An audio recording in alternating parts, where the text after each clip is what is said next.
Assalamu alaikum dear viewers. Today we are going to learn about transportation in plants and animals, which is in the curriculum of 7th Standard General Science, chapter number 11, page number 141 of textbook.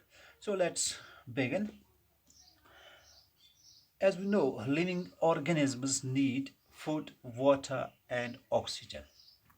Food, water and oxygen. Okay, for their survival. यानी तमाम जिंदा चीज़ों को गुज़ा, पानी और हवा चाहिए। किस चीज़ के लिए? फॉर दियर सर्वाइवल, जिंदा रहने के लिए।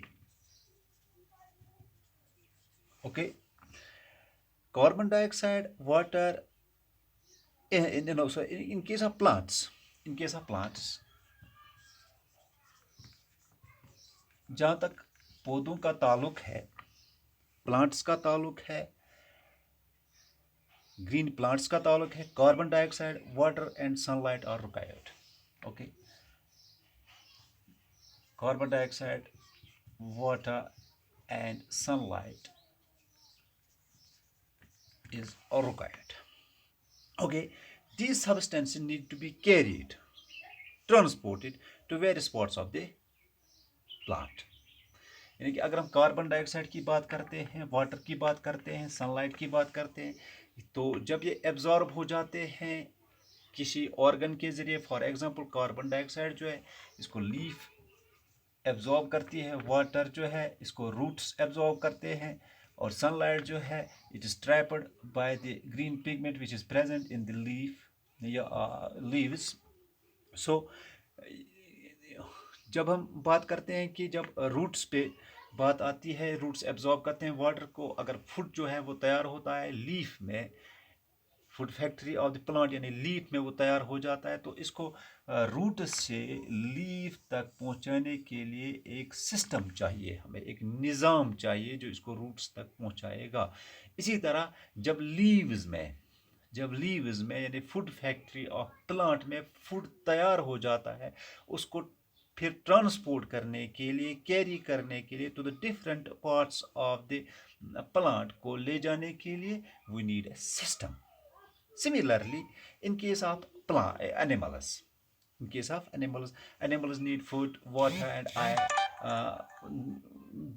जब ये फूड, वाटर और आयर इनके जिस्म में पहुंच जाता है, तो इसको एक ट्रांसपोर्ट करने के लिए एक सिस्टम की ज़रूरत पड़ती है.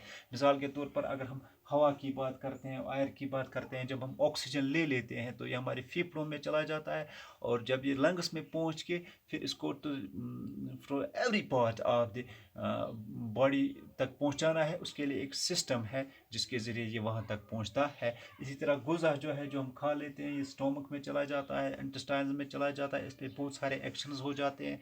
तो फिर जब ये एब्जॉर्ब हो जाता है तो इसको डिफरेंट पार्ट्स तक पहुंचाने के लिए एक सिस्टम की ज़रूरत पड़ती है.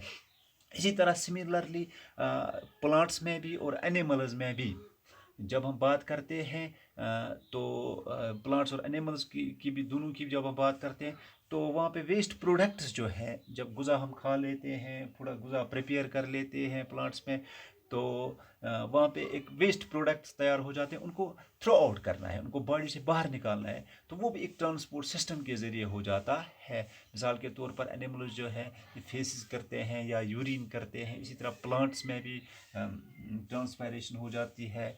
तो ये मुख्तलिफ़ चीज़ें जो होती हैं एक निज़ाम के तहत हो जाती है, इसको हम ट्रांसपोर्टेशन सिस्टम कहते हैं. जब हम प्लांट्स की बात करते हैं, सिस्टम ऑफ इंडिपेंडेंट चैनल्स होता है. प्लांट्स में जब क्या होता है, system of independent channels, a system of independent channels. और जब हम एनिमल्स की बात करते हैं, तो एनिमल्स में जो ट्रांसपोर्टेशन होती है, it is brought by about by the circulatory system. जब हम एनिमल्स की बात करते हैं, it is brought about by circulatory system. ये एक निज़ाम के तहत, एक सिस्टम के तहत हो जाता है, जिसको हम सर्कुलेटरी सिस्टम कहते हैं। होप कि you are enjoyed class, stay home, stay blessed.